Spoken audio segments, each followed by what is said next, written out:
Dinlesin. Bugün tam 14 yaşına bastın. Artık genç kız sayılırsın. Anneniz denilecek o kadın bu evi terk edip gittikten sonra ikimizin sırtına da çok yük bindi.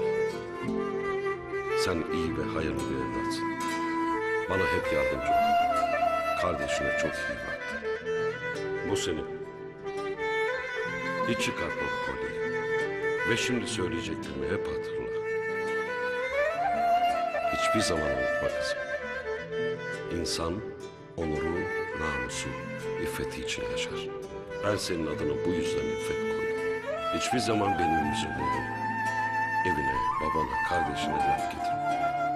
Bu evin kurallarına her zaman uyun.